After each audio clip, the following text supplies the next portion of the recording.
The night is quiet. The world outside your window feels still, as if time itself has slowed down just for a moment. In this calm silence, Jake's voice begins to speak, deep, slow, and warm. "Tonight," he says softly, "let's drift far away from our world of clean water and electric light, back to a time when things were beautiful, but not quite so fresh. Imagine yourself walking through the narrow streets of a small European town around the year 1500. The air carries a strange mix of smells. Fresh bread from a nearby bakery, damp wood from the old houses, smoke from burning candles, and beneath it all, a faint sourness that clings to the cobblestones. This is the Renaissance, the time of art, poetry, invention, and ideas. A time when painters filled ceilings with angels, and scholars dreamed of understanding the stars. Yet behind the beauty, everyday life was messy, smelly, and deeply human. Women walked carefully in long, layered dresses, the fabric brushing against the dirty ground.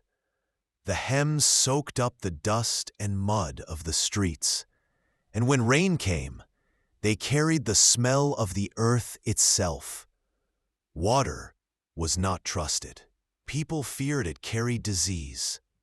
A clean face meant wiping it gently with a dry cloth, not washing it with soap. In grand palaces and in small cottages alike, most women used perfumes instead of water. They dabbed oils on their necks and wrists to hide the scent of the day. Hair was rarely washed, and combing it was an evening ritual done by candlelight. Slow, quiet strokes meant to bring calm before sleep. Jake's voice continues, almost like a whisper. Cleanliness was not about water, but about how you appeared.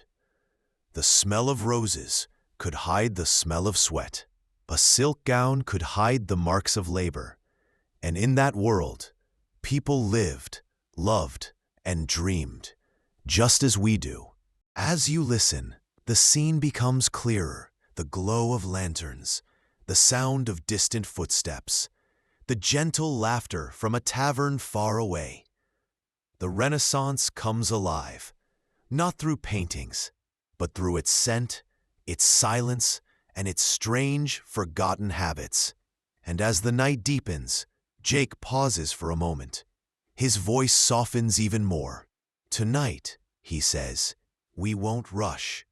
We'll walk slowly through this world, step by step, and learn how Renaissance women lived with beauty, and without much bathing."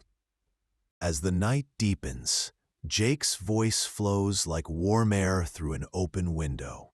"Now," he says gently, "let's talk about something we think of every day, but they feared: water." In the world of the Renaissance, bathing was not an act of refreshment, it was an act of risk. Most people believed that water could slip into the body, through the skin, carrying sickness and death. Doctors of that time warned that open pores were dangerous, and a warm bath could invite disease inside you. So people stopped bathing. Even in the finest palaces of Florence or Venice, a woman might go months, sometimes years, without ever fully immersing herself in water. Instead, she would cleanse herself with dry cloths, scented oils, or small sponges dipped in wine or vinegar. These were believed to purify the body without exposing it to the dangers of running water. Imagine a woman sitting by her wooden vanity table. A single candle flickers beside her mirror.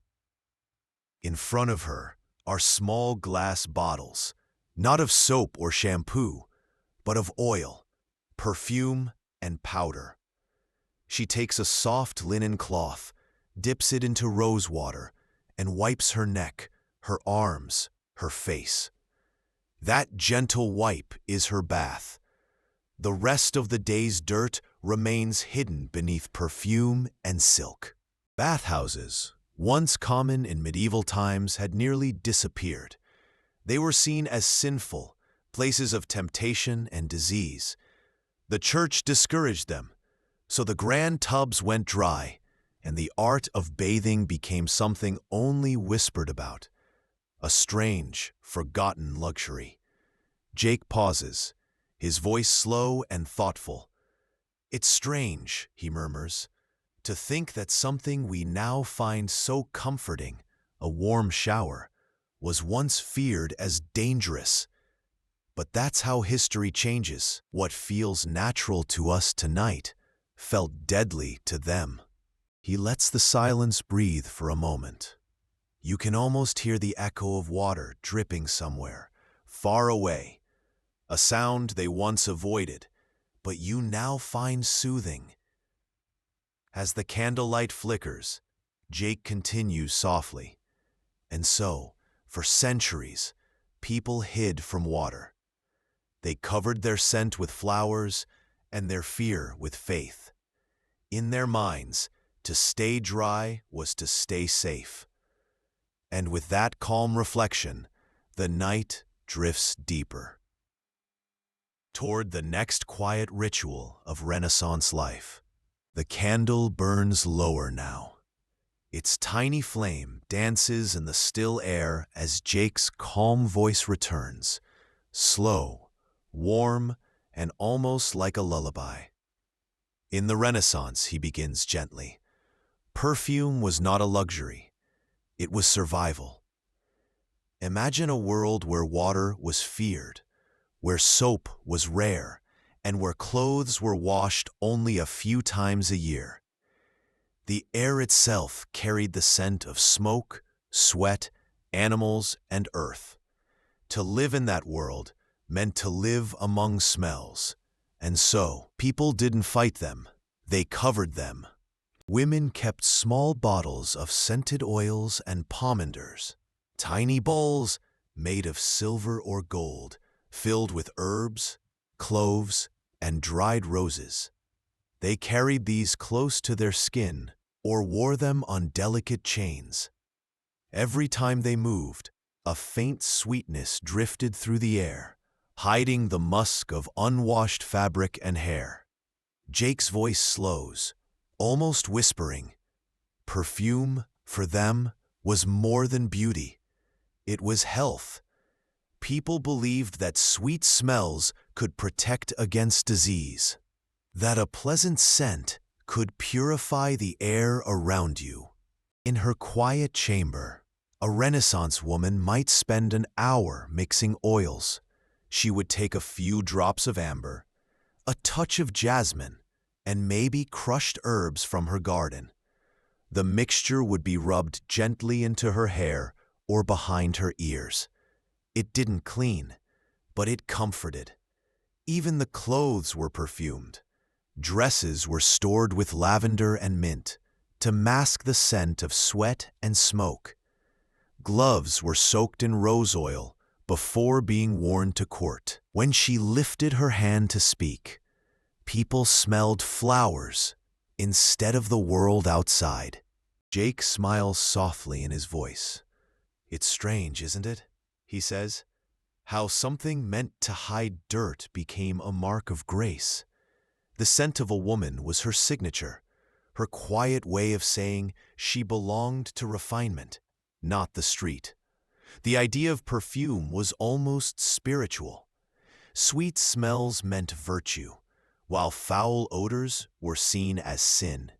So every drop of oil, every dried flower in a pomander, carried more than fragrance. It carried identity, belief, and self-respect. The night outside has grown deeper. The candle on the table burns low, its flame trembling slightly in the quiet air. Jake's voice returns, steady, warm, and calm. "In the Renaissance," he murmurs, Hair was a woman's pride, but caring for it was far from what we know today. Imagine long, heavy waves of hair, often unwashed, for weeks, sometimes months. The women of that age believed water weakened the body. Washing hair too often could make it fall out, they said. So instead, they turned to powders, oils, and careful rituals done by lamplight. A woman might sit before her mirror each evening, her maid behind her with a wooden comb. The comb's teeth were wide, carved from bone or ivory. Slowly, patiently, she would draw it through every strand, over and over, until the oils from her scalp spread through the hair. The process took time, but it was peaceful. The sound of the comb moving through hair, the soft rustle of fabric, the glow of the candle, all became part of her nightly rhythm. Jake's voice drops to a whisper. Combing wasn't just grooming, it was meditation. It soothed the mind. It was a ritual of quiet care. To keep hair fresh, women used scented powders made of crushed flowers, ground herbs, and even breadcrumbs. The powders absorbed oil and added fragrance. Some sprinkled their hair with violet petals or dusted it lightly with starch to dull the shine. When hair grew greasy or tangled, they didn't wash it. They covered it with silk veils, nets, or beautifully embroidered caps. Married women, especially, rarely showed their hair in public. Cleanliness was less about soap and more about how gracefully you could conceal imperfection. In noble homes, perfumed oils were brushed into the hair once or twice a month. The scent of jasmine or rosemary would linger for days, blending with the natural musk of the body. To the people of that time, that smell wasn't unpleasant. It was real, human, and alive. Jake's tone softens even further. Perhaps that's what made their beauty different from ours, he says. It wasn't about perfection. It was about patience. The patience to live slowly, to care in small ways, to be content with what was. The candlelight sways gently across her hair, turning it to threads of gold in the darkness. And in that stillness, you can almost hear the whisper of the comb passing through another century. The candle burns lower still. Its faint light paints soft gold across wooden walls. Jake's voice flows gently through the quiet, calm, unhurried, and thoughtful. Now, he says softly, let's talk about what they wore. The layers upon layers that shaped not only their bodies, but their lives. In the Renaissance, a woman's clothing was a story of status, patience, and discomfort. The gowns were heavy, often made from wool, velvet, or brocade, thick fabrics that soaked up sweat and smoke and rarely saw a wash. Beneath those gowns were several layers: linen shifts, corsets, underskirts, and petticoats, all meant to shape the perfect figure. But imagine it, the airless weight of it all, especially in the warm months. The fabric rubbed against the skin, trapping dust and oils, creating a faint, sour smell that no amount of perfume could fully hide. Yet, cleanliness was not measured by scent or hygiene. It was measured by elegance. Jake's voice lowers, slow and steady. They didn't wash their dresses often. Sometimes, not at all. Linen undergarments were occasionally rinsed or beaten clean. But the gowns, oh, the gowns, they were too precious, too fragile for water. Instead, women brushed off the dust with soft cloths or used scented sachets to freshen the folds. Some sprinkled their garments with fine powders made of iris root or orris flower to absorb sweat and give a faint fragrance. In noble homes, servants aired out the gowns by hanging them near open windows, letting the night breeze carry away what it could. Picture a grand lady standing by the window of her chamber. The moonlight touches her embroidered sleeves as she gently shakes her gown. Dust falls silently, like ash from a fading fire. Behind her, the scent of lavender sachets mixes with the earthiness of old fabric, a strange, poetic kind of cleanliness. Jake's voice softens even more. They believed that true refinement was about how you looked, not what you smelled like. And in a way, perhaps they were right. Their beauty wasn't polished, it was lived in. He pauses, letting the silence breathe. You can almost hear the slow rustle of skirts, the whisper of fabric brushing against the floor, the faint creak of wooden floors beneath delicate shoes. As the night grows quiet, Jake murmurs, "We begin to see the Renaissance for what it was, a time where elegance was layered over imperfection, a world that hid its dirt beneath silk and lace." The night feels heavy and still.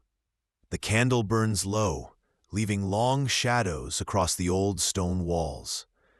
Jake's voice returns, steady, gentle, filled with quiet curiosity. "Throughout history," he begins softly, "beauty has changed with time.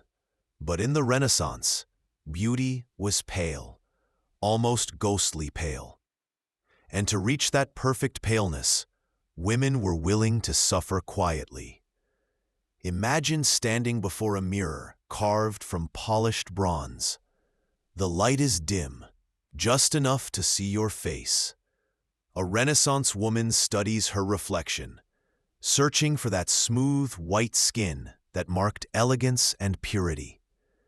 To her, tan skin meant labor, working in the sun, being of the lower class. Pale skin meant leisure, softness, nobility. But the secret behind that soft, pale glow was far from gentle.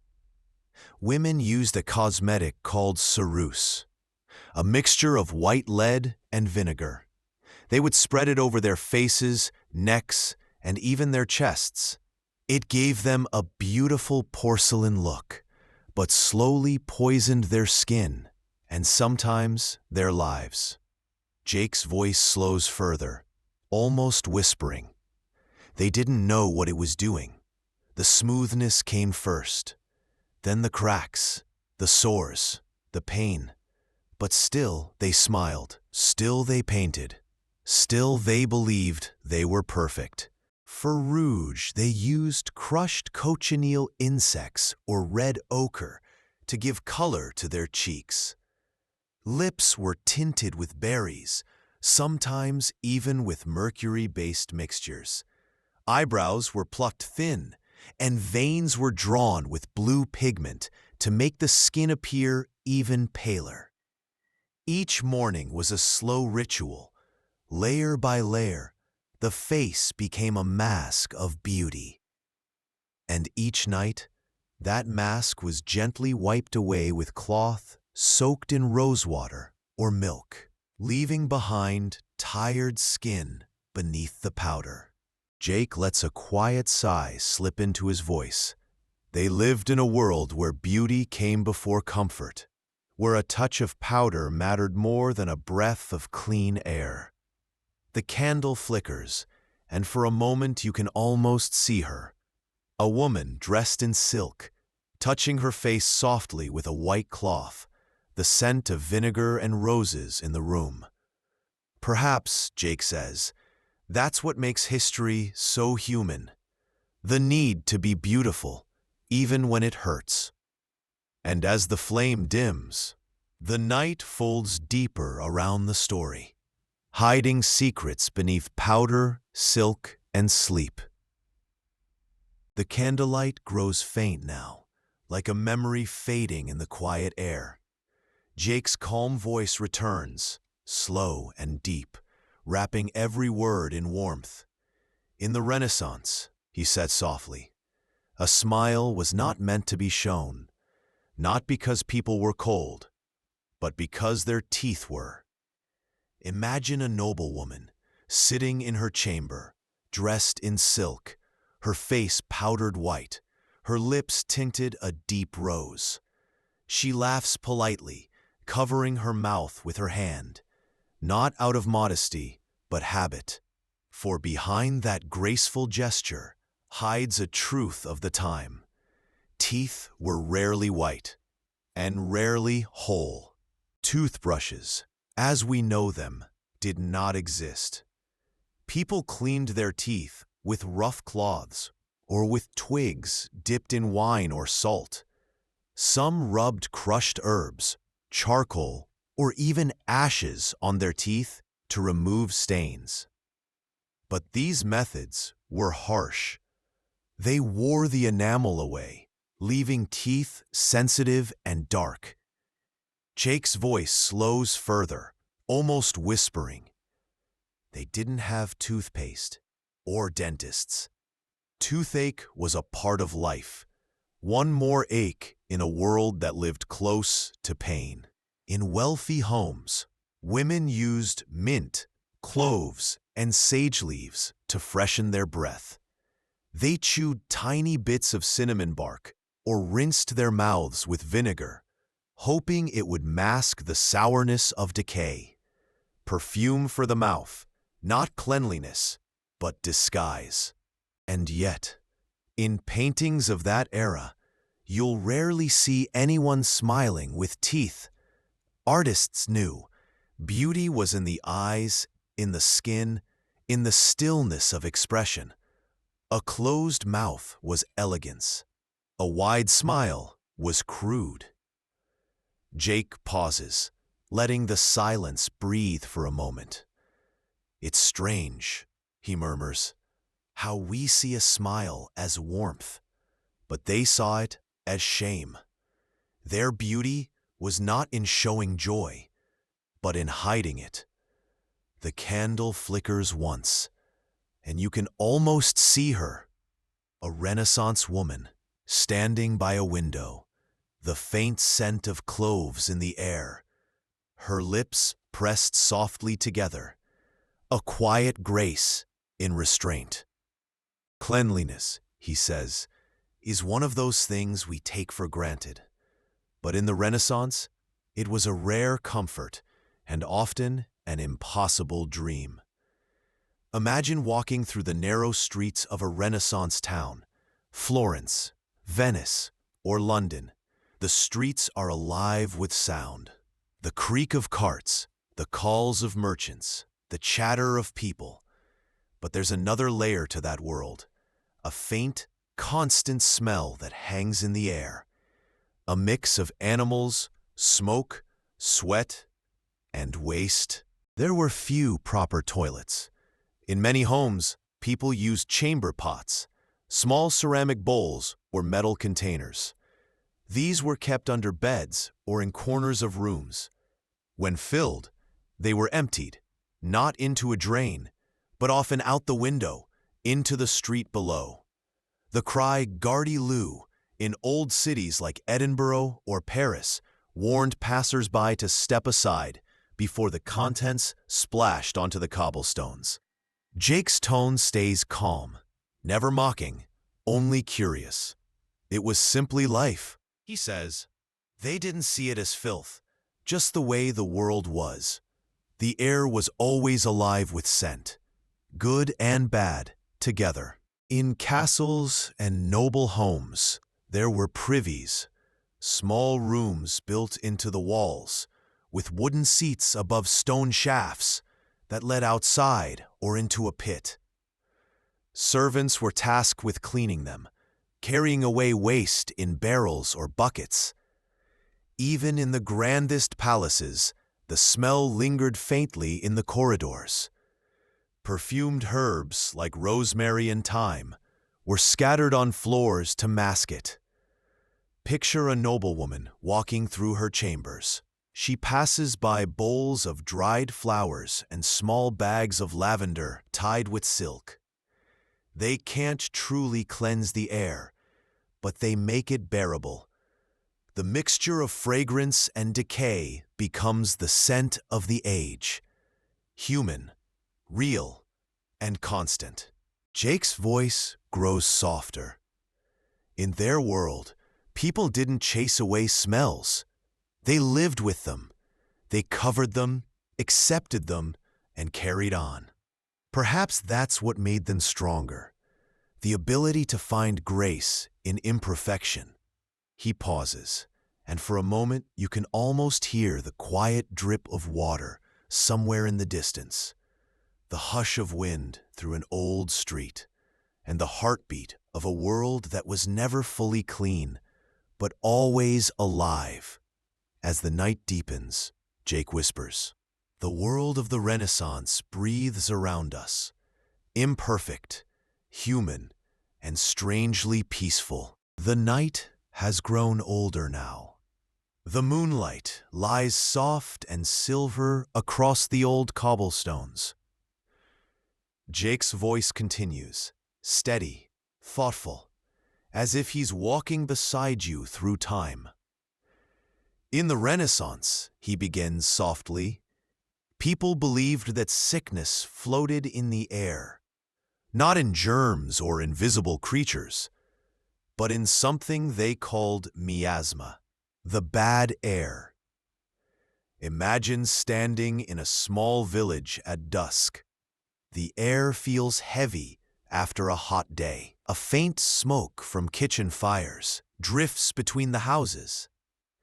People cover their mouths with cloths scented with herbs, hoping to keep the sickness away. Doctors carry little metal balls filled with flowers, vinegar, or spices. Some even wear strange bird-like masks filled with perfumes, the famous plague masks. Jake's tone remains calm, never frightening, only curious. To them, air was alive. It could heal or it could harm.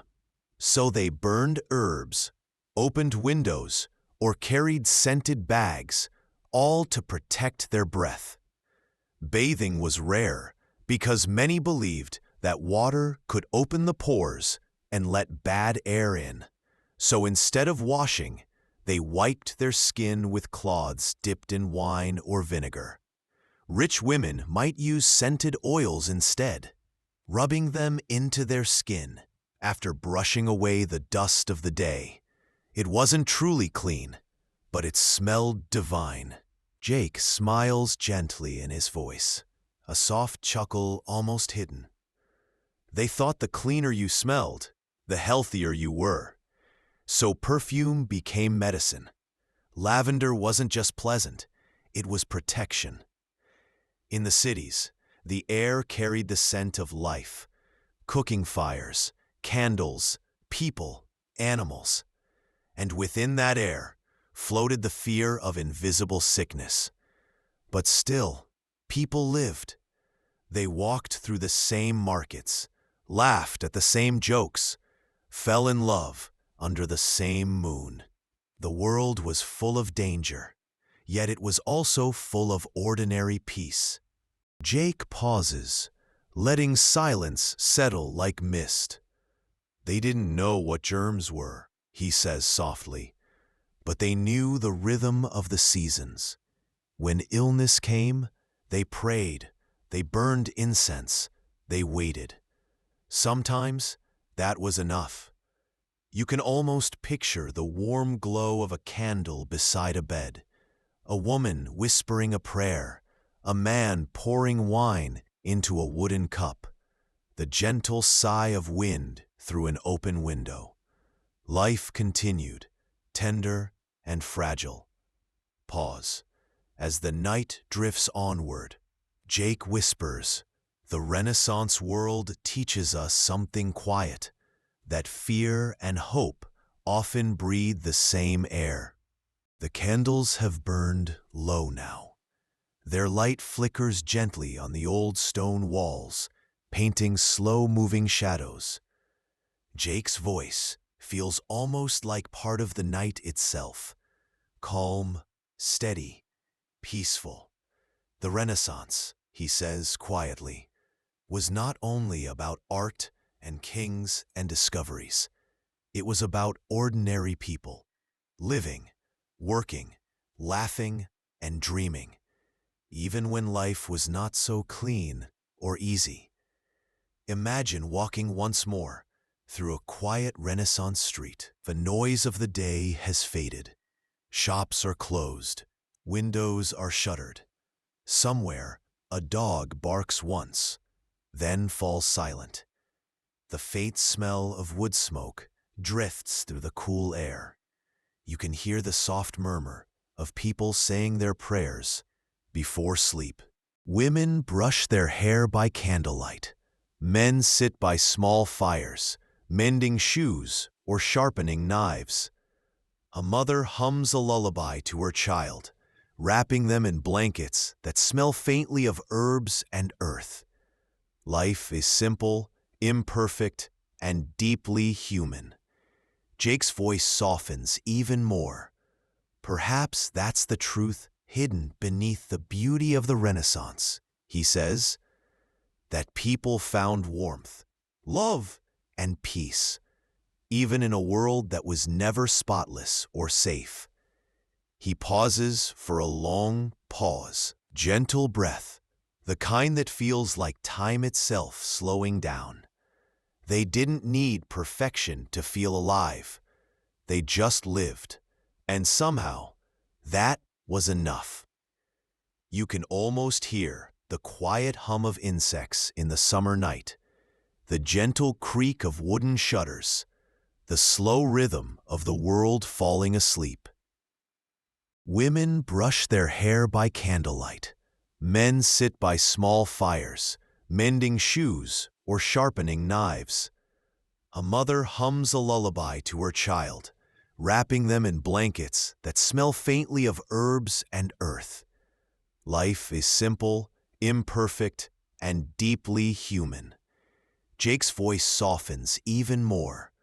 Perhaps that's the truth hidden beneath the beauty of the Renaissance, he says, that people found warmth, love, and peace, even in a world that was never spotless or safe. He pauses for a long pause, gentle breath, the kind that feels like time itself slowing down. They didn't need perfection to feel alive. They just lived, and somehow, that was enough. You can almost hear the quiet hum of insects in the summer night, the gentle creak of wooden shutters, the slow rhythm of the world falling asleep. Jake's final words come like a whisper across the centuries, a lullaby from history itself. As you rest now, he says softly, let the world of the past fade into dreams. The streets grow still, the moonlight softens, and the air becomes calm again. Sleep peacefully, for even in the old world, there was always a little beauty hidden inside the ordinary.